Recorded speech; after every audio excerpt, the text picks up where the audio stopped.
Hello, welcome back to Tango Gardens. ഞാൻ അഞ്ജന കൃഷ്ണൻ. അപ്പോൾ ഇന്ന് വന്നിരിക്കുന്നത് ജമന്തിയുടെ ഒരു കോംബോ ഓഫർ ഇടയ്ക്ക് വീഡിയോ ഇട്ടിട്ടുണ്ടായിരുന്നു. 330 രൂപ ഇൻക്ലൂഡിങ് കൊറിയർ ചാർജ്. അപ്പോൾ അതിൻ്റെ ഒരു പാക്കിംഗ് വീഡിയോ ആയിട്ടാണ്. അപ്പോൾ കൊറിയർ നമ്മളെങ്ങനെയാണ് പാക്ക് ചെയ്യുന്നതെന്നും ഡീറ്റെയിൽസും ആയിട്ടാണ് ഇതിനകത്ത് കാണിക്കുന്നത്. അപ്പോൾ ഇതൊക്കെയാണ് നമ്മുടെ ജമന്തി കോംബോയിൽ ഇൻക്ലൂഡ് ചെയ്തിരിക്കുന്ന പ്ലാന്റ്സ്. ഏകദേശം ഒരു 7 കളേഴ്സ് ഉണ്ട്. അതിൽ 5 കളറിൻ്റെ ഒരു കോംബോ ആണ്. ഏതെങ്കിലും ഒരു 5 കളറായിരിക്കും നമ്മൾ കോംബോയിൽ ഇൻക്ലൂഡ് ചെയ്തേക്കുന്നത്. അപ്പോൾ ഈ ഒരു വീഡിയോയ്ക്കകത്ത് നമ്മുടെ പ്ലാന്റ്സ് എങ്ങനെയാണ് നമുക്ക് പ്രോപ്പറായിട്ട് പാക്ക് ചെയ്യുന്നത്, അപ്പോൾ നിങ്ങളുടെ കയ്യിൽ എങ്ങനെയായിരിക്കും പ്ലാന്റ്സ് കിട്ടുക എന്നതിൻ്റെയൊക്കെ ഒരു ഡീറ്റെയിൽഡ് വീഡിയോ ആണ്. അപ്പോൾ ഞാനിതുപോലത്തെ ഒരു ചെറിയ പോട്ടിലാണ് കേട്ടോ അയക്കുക.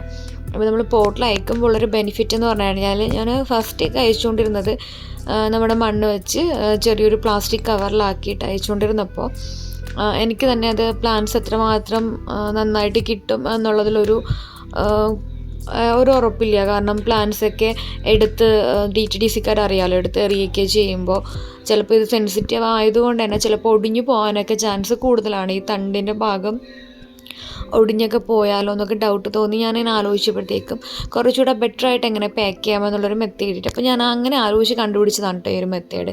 ഇതിനകത്താകുമ്പോൾ ഒരു ചെടിച്ചട്ടിക്കകത്ത് നമുക്ക് 5, 6, ഒരു 7-8 പ്ലാന്റ്സ് വരെ, മാക്സിമം ഒരു 8 പ്ലാന്റ്സ് വരെ നമുക്ക് ഇൻക്ലൂഡ് ചെയ്യാൻ പറ്റും. ഇച്ചിരി വലിയ പോട്ടാണെന്നുണ്ടെങ്കിൽ 10 പ്ലാന്റ്സ് വരെയൊക്കെ ആക്കാൻ പറ്റും കേട്ടോ.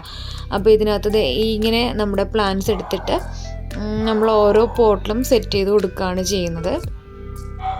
നമ്മുടെ ഉള്ള എത്ര പേർക്കാണോ അയക്കാളോ അതുപോലെ അതിൻ്റെ അടിയിൽ ചകിരിച്ചോറ് വെച്ച് കൊടുക്കും. അതിനുശേഷം ഇതേപോലെ പോട്ട് സെറ്റ് ചെയ്യുകയാണ് ചെയ്യുന്നത്. നമ്മുടെ 5 പ്ലാന്റ്സ് ആണെങ്കിൽ 5 പ്ലാന്റ്സ് സെറ്റ് ചെയ്ത് കൊടുക്കുക കേട്ടോ. അപ്പോൾ ഇതുപോലെ ആക്കി കൊടുക്കുക. നമ്മുടെ പ്ലാന്റ്സ് എല്ലാം നമ്മുടെ മണ്ണ് കളഞ്ഞെടുക്കുമ്പോൾ വേര് പൊട്ടിപ്പോകാതെ മാക്സിമം നമ്മൾ കളഞ്ഞെടുക്കുക. അത് വേര് ഏകദേശം ഒരു 10-15 മിനിറ്റ് മുമ്പ് ഒന്ന് നനച്ചു കൊടുത്താൽ ആ മണ്ണൊക്കെ സോഫ്റ്റായിട്ട് തന്നെ ഇളകിപ്പോവും. നമുക്ക് വേര് പൊട്ടാണ്ട് തന്നെ ഇളക്കിയെടുക്കാനായിട്ട് പറ്റും. അപ്പോൾ ഇതുപോലെ നന്നായിട്ട് എന്ത് ചെയ്യുക, വേരൊക്കെ ഇളക്കി എടുത്തിട്ട് ഒന്നും ഡാമേജ് ആവാണ്ട് നമ്മുടെ ചകിരിച്ചോറിലോട്ട് ഇറക്കി വെച്ച് കൊടുക്കുക. ചകിരിച്ചോറിലോട്ട് ഇറക്കി വെച്ച് കൊടുക്കുമ്പോൾ ഒരു ബെനിഫിറ്റ് എന്ന് പറഞ്ഞാൽ കൊറിയർ ഒരു 3-4 ദിവസം ഡിലേ ആയി കഴിഞ്ഞാലും പ്ലാന്റ്സിനധികം പ്രശ്നം വരില്ല. അതുകൊണ്ടാണ് അങ്ങനെ ചെയ്യുന്നത്. എന്നിട്ട് നമ്മൾ എന്ത് ചെയ്യുക, ബാക്കി ഭാഗത്ത് ചകിരിച്ചോറ് വെച്ചിട്ട് നിറച്ച് കൊടുക്കുകയാണ് ചെയ്യുന്നത്. ഇപ്പോൾ ഇങ്ങനെ കിട്ടുന്ന പ്ലാന്റ്സ് നിങ്ങൾക്കിപ്പോൾ നടാനായിട്ട് 1 ദിവസമോ 2 ദിവസമോ ഡിലേ വന്നു കഴിഞ്ഞാലും നല്ല തണലത്ത് വെയിൽ കൊള്ളാത്ത ഭാഗത്ത് വെച്ച് കഴിഞ്ഞ് ഇതൊന്ന് സ്പ്രേ ചെയ്ത് കൊടുക്കുക. സ്പ്രേ ചെയ്ത് കൊടുത്തു കഴിഞ്ഞാൽ 2-3 ദിവസം കഴിഞ്ഞ് നിങ്ങൾക്ക് പ്ലാന്റ്സ് പോട്ട് ചെയ്താലും അധികം ഇഷ്യൂ വരില്ല. അതുപോലെ തന്നെ കൊറിയർ നിങ്ങൾക്ക് കിട്ടാനായിട്ടൊരു 3 ദിവസം ഡിലേ വന്നു കഴിഞ്ഞാലും ചകിരിച്ചോറ് ആയതുകൊണ്ട് തന്നെ പെട്ടെന്ന് ഇതിലോട്ട് വേര് പിടിച്ച് കിട്ടും. ഒരു 2 ദിവസം കൊണ്ട് തന്നെ വേര് പിടിച്ച് കിട്ടും. നിങ്ങൾക്ക് ഇപ്പോൾ എന്തെങ്കിലും കാരണവശാൽ ഒരു ഡിലേ വന്നു കഴിഞ്ഞാൽ പ്ലാന്റ്സ് കേടായി പോകാതിരിക്കാൻ വേണ്ടിയിട്ടാണ് അടിയിൽ ചകിരിച്ചോറ് നനച്ച് വെക്കുന്നത് കേട്ടോ.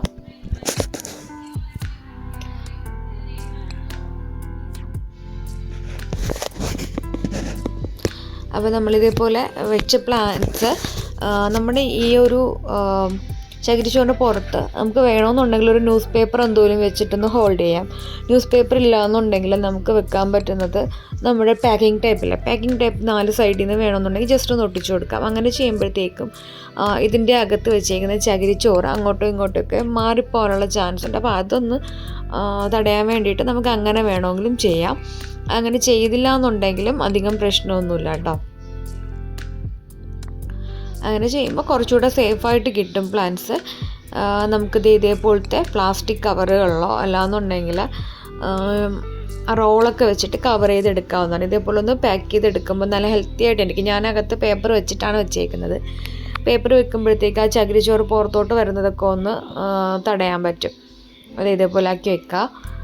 എന്നിട്ട് നമുക്ക് നമ്മുടെ പാക്കിങ്ങിന് യൂസ് ചെയ്യുന്ന കാർഡ്ബോർഡ് ബോക്സ് എടുത്തിട്ട് അതിൽ റൗണ്ട് ചെയ്ത് കറക്റ്റ് ഷേപ്പും പ്ലാന്റ് എത്ര ഹൈറ്റാണോ ആ ഒരു ഹൈറ്റിന് വെച്ചിട്ട് കൊറിയർ ബോക്സിൽ പാക്ക് ചെയ്തിട്ട് നമുക്ക് അയക്കാൻ പറ്റും. ഇതിൻ്റെ സെയിം ഹൈറ്റ് തന്നെ, ഹൈറ്റിനേക്കാളും കുറച്ചുകൂടെ ഇത് എടുക്കുക.